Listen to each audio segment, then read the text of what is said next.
Hey guys, oldbaycraps here. So, we've done 2 dice cycle sets. We did the 2-1, we did 4 different videos, pitched up all the way around, and then we started with 1-2, 1-2, and pitched it all the way around, and then we did the 2-1, 2-1, the entire rotation sets. We are now going to return to the 1-2, 1-2 because we want to try a different throwing style. So instead of the, and let me see if I have this right. So instead of the normal par toss where you're going like that and you're watching the landing zone, you know, trying to get it in this little lane here.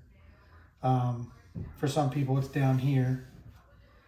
I'm going to be trying to not concentrate on the landing zone as much as I'm going to be concentrating on when I release.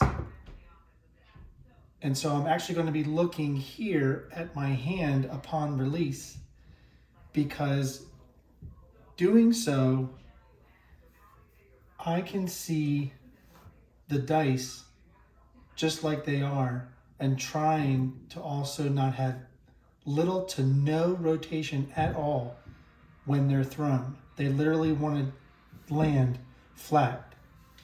So the normal par toss, you know, you're holding it and they rotate, right? So they rotate like this, and you're trying to keep them on axis.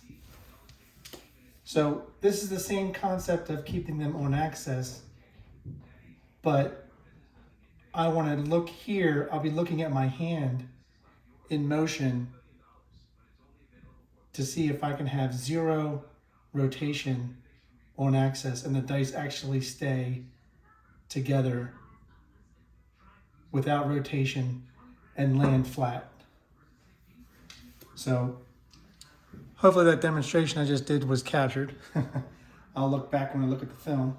But again, we're going to be doing the 1-2, 1-2 dice set. We're going to be marking the numbers with blue chips, hard ways with white chips.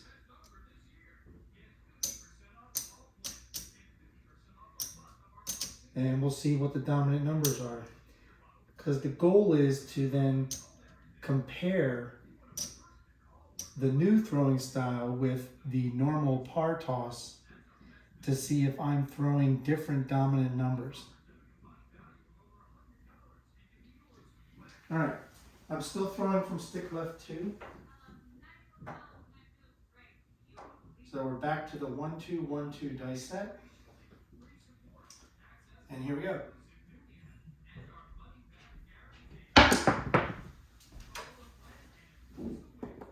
And we have a hard 6.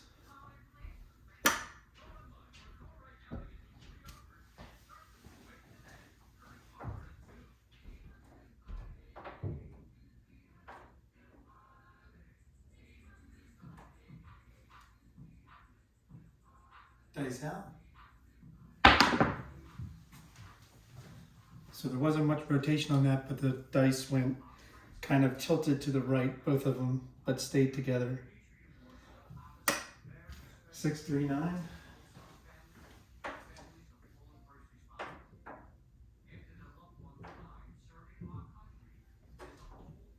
So I'm still gripping them the same, but I'm looking at my hand on release instead of the landing zone.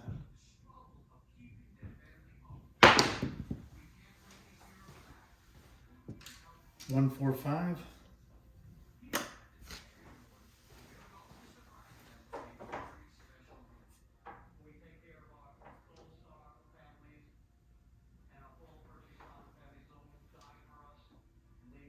Dice out.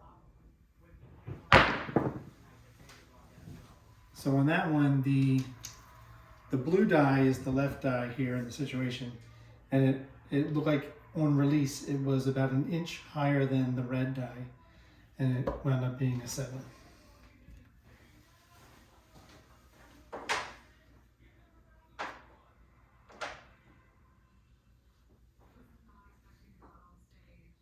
Now I am looking at the landing zone before I throw it, but once I'm in the motion of throwing, I then look at my release. So that one, both die landed, didn't rotate, but they were slightly tilted to the left for a 1-3-4.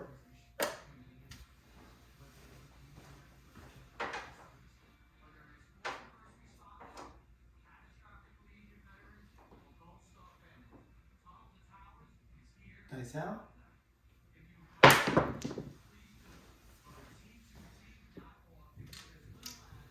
2-3-5.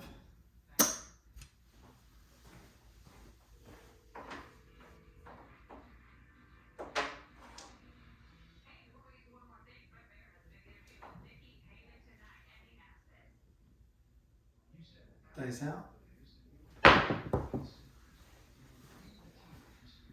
4-1-5. That one, the blue die was like half a die higher than the red one, and they both slightly tilted to the right.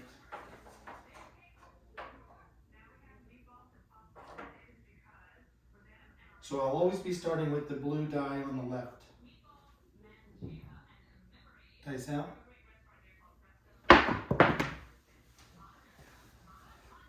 That one, I can tell that the die rotated ever so slightly, but underneath. So they rotated this way and not this way. So it's a 5-2-7.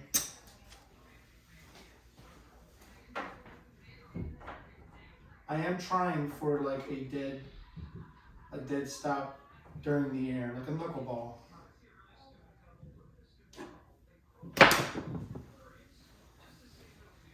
Okay, it's a 5-3-8. The red die hit the right inside wall and stopped right here, while the blue one went and hit the back wall. So they don't definitely still count that at the casino.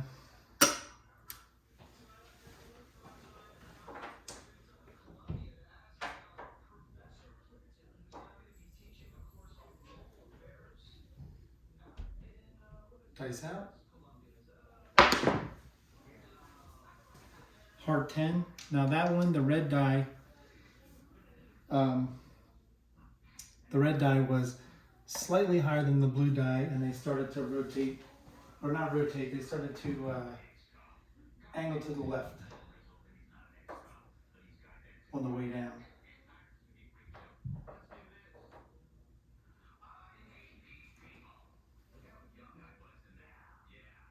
Dice out. Now that one I could see the ones on the top of the dice, but they started to go like this. They started to rotate that way, not end over end. 2-1-3 shocker.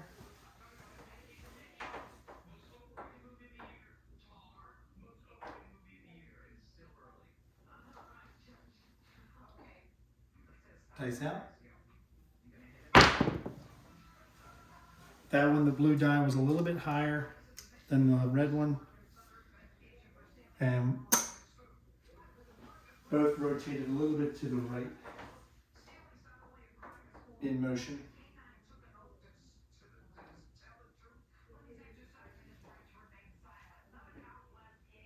Dice out.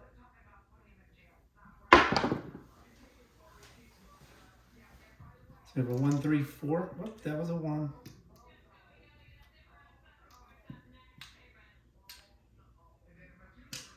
Come on.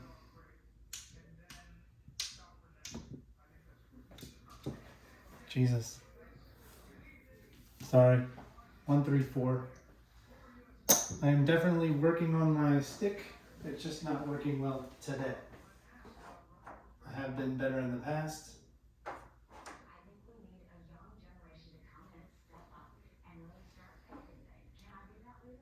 Dice out.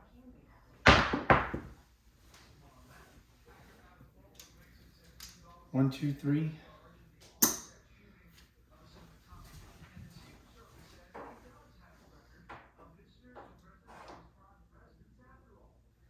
That one, the blue die definitely crossed over the red die in air.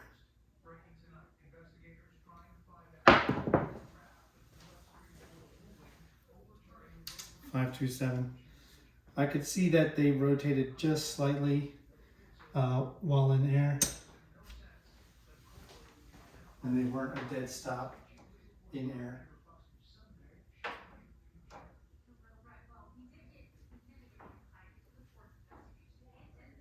Dice out. That one, they both slightly rotated on their right sides. That's an easy 10.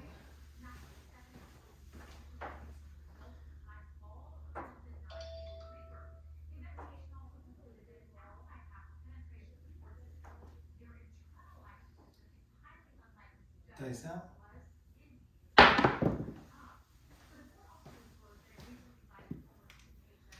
That one they rotated a little bit, but that's a 167.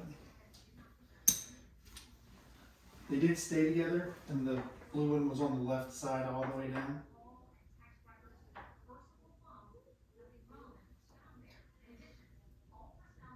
Dice out.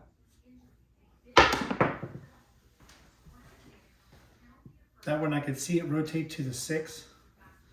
So that was the number I was expecting to hit when it landed. 6, 4, 10.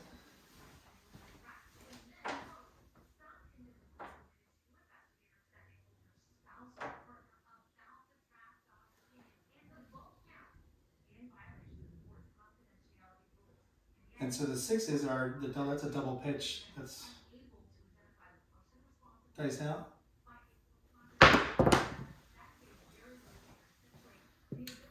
Again, the blue die crossed over the red die in air for a 145.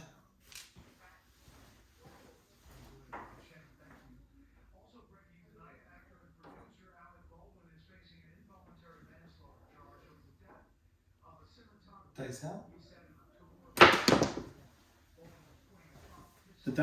The blue definitely crossed over the red one, but however, they both started rotating the same way, slightly tilted to the right. There's a hard 10.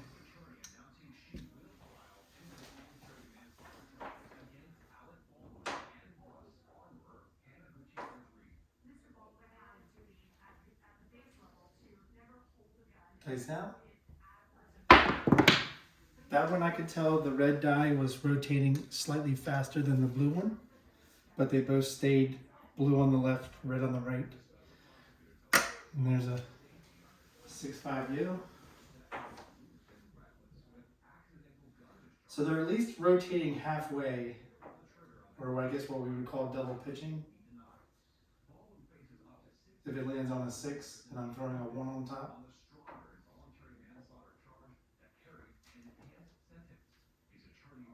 And I'm only telling you what I see. Dice out.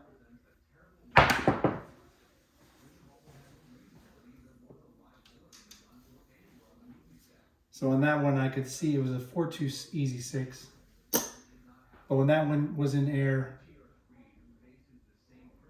I saw the red one go this way, and I could see the 4-6 on my view.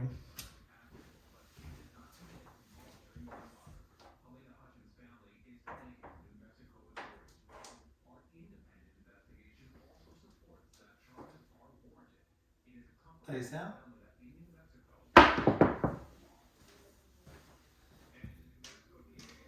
One, 3, 4.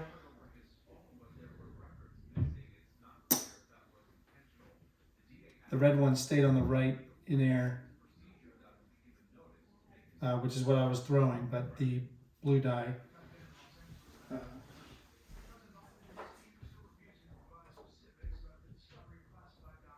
I think, I want to say it's imploded because it went up to the 3. Or the blue die, I'm sorry, exploded. Dice out.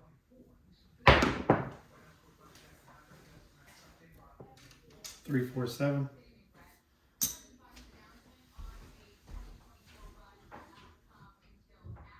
That one I was able to see the red die. Couldn't quite catch what the blue die was doing.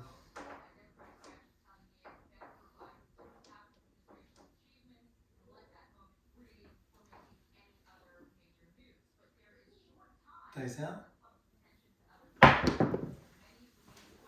That one I could see both. Basically I saw the 6s on the bottom and I saw it rotate underneath.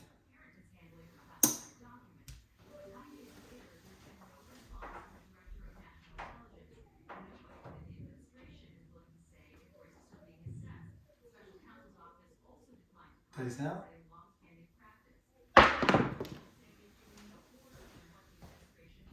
1, 2, 3 shocker. They did stay together on the way down.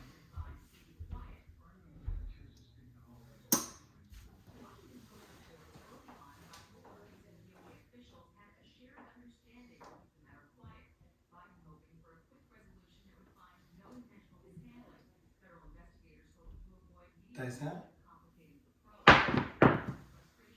That one, the red die tilted to the right and started separating from the blue die for a 2-6 easy 8.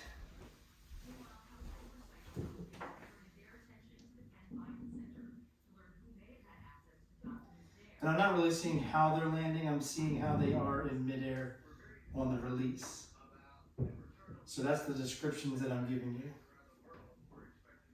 Dice out. So that one, the red die, I could see the 6 coming up, but I didn't know what the 1 was going to be doing. But that's a 1, 6, 7.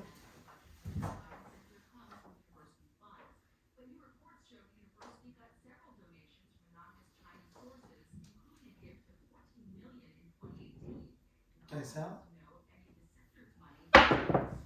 So that one, both dice, the dice stayed on axis together, but both tilted to the left, kind of like this.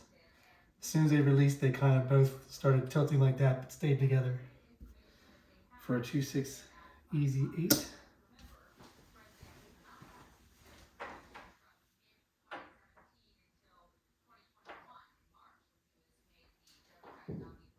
And I'm working on getting, like, you know, eventually I'll get cameras so that you can see the angle of me throwing it, the angle of the landing zone, and possibly being able to do like a slow motion to show you what they're doing when they release from my hand. So that was a 617.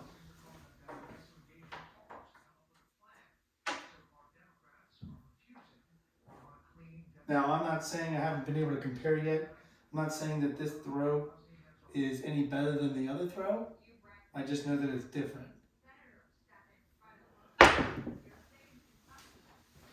I got leaner, but it's going to be a hard 8. And I can see both die.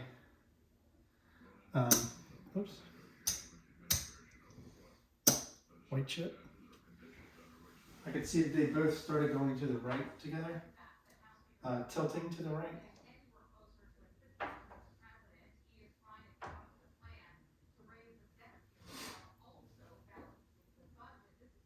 Dice out. Now that's probably the closest they've stayed together all the way until they hit the landing zone that I could tell with the naked eye. Easy 10.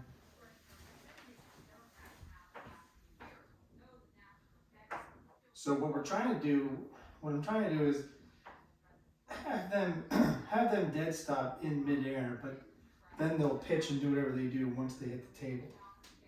So I can't control what they do once they hit the table.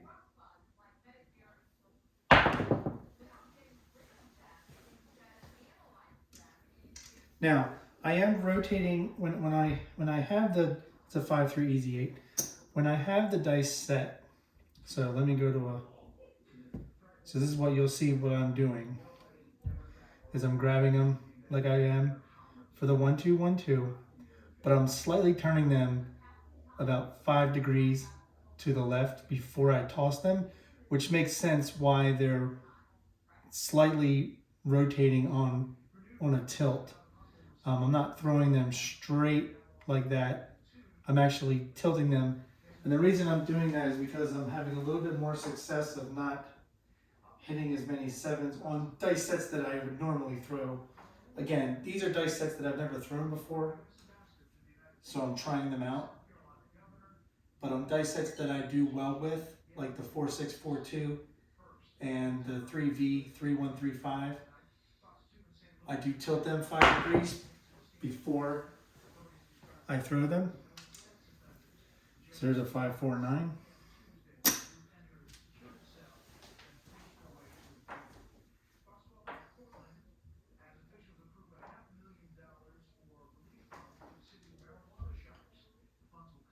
Dice out. So that one tilted the way I thought it would. It's a 1-3 easy 4.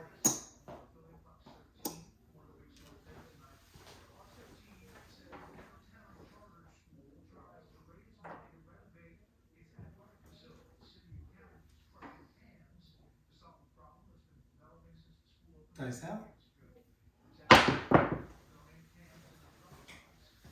So it's a 617.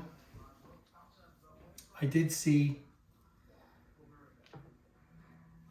6464. So they definitely rotated a certain way, but it was a 7. And again, I'm telling you what I see on the release, not seeing what they are when they land. A better camera would be able to tell you that, like a slow motion or something. 1, 3, 4. But we're definitely seeing that when the dice hit the table, oftentimes they're, I'm gathering, exploding because the red die is always on the left and blue die is on the right. And there's a 437.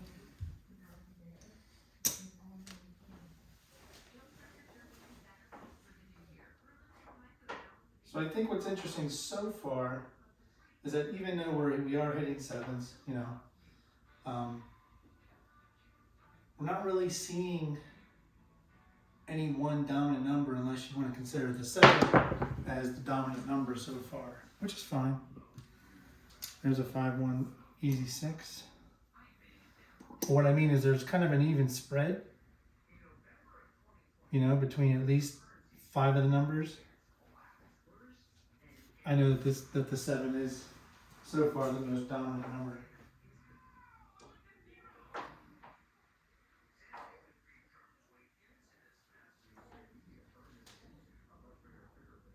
Dice out.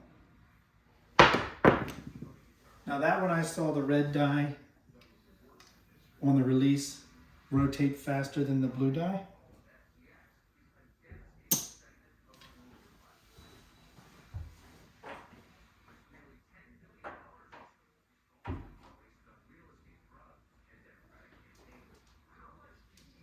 So what does that mean? Does that mean I'm squeezing too much on my index finger versus my ring finger as guiding fingers? Because we know the grip is really the middle finger and the thumb halfway down on the dice. Dice out. That one they both tilted to the right on release. 628.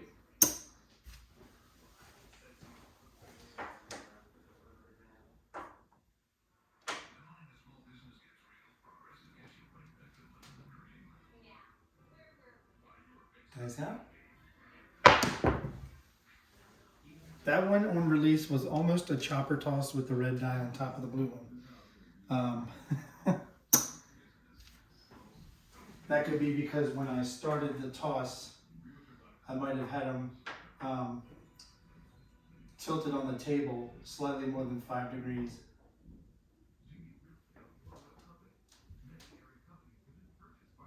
Dice out. And we have a midnight.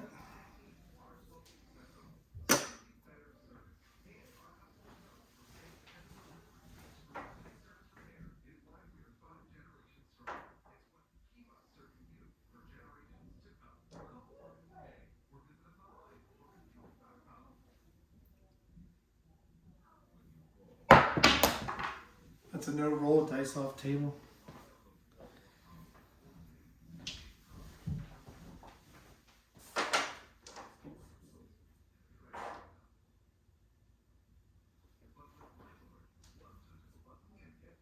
Dice out. No roll. And that'll happen at the casino too. If the die goes into the chip rail, they usually call it a no roll. So we won't count that one.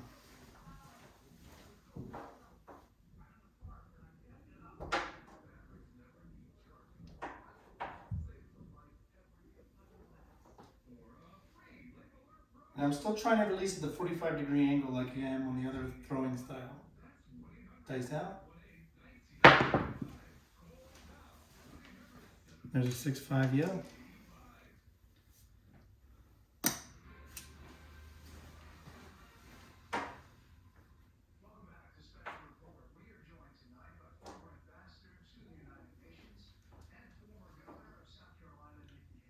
Dice out.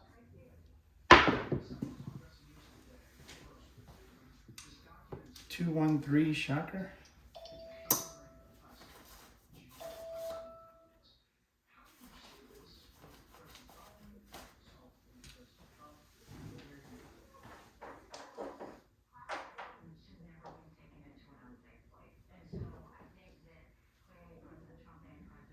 Dice out. That one they both rotated at the same time off to the right. So 1-4-5.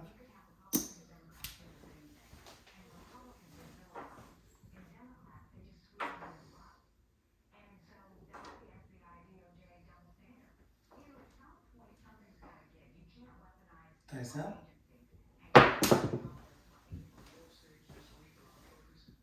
5-6 yellow. I could tell the blue die slipped out of my fingers, you know, and it landed about 2.5 feet from the wall, from the back wall.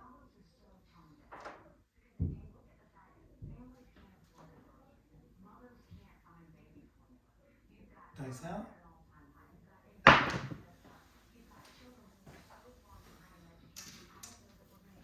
2-5-7.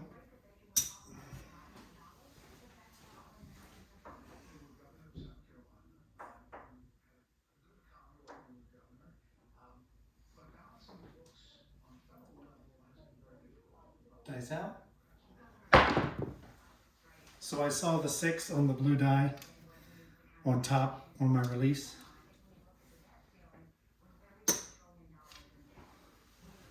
Two more throws.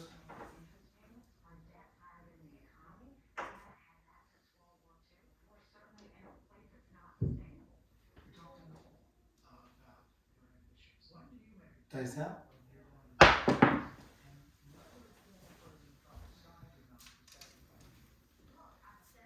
They stayed together for the most part, but started separating about midway down.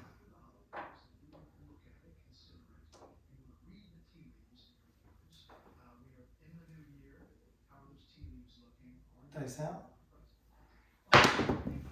That one, the blue die was a little bit higher, and both of them started rotating slightly, not rotating forward, but slightly angling to the right. I guess pitching. So it's aces. Well, that completes the all, but all right. So I think we know what the most dominant number was. Let's take away the ones that were not dominant.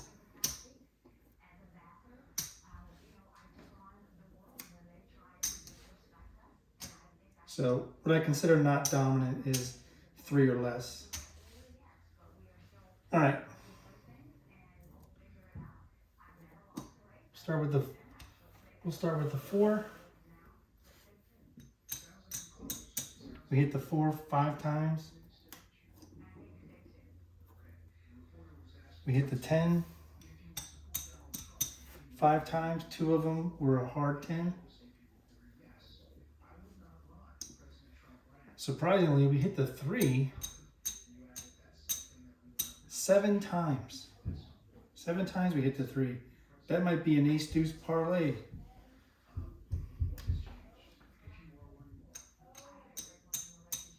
We hit the 5 7 times.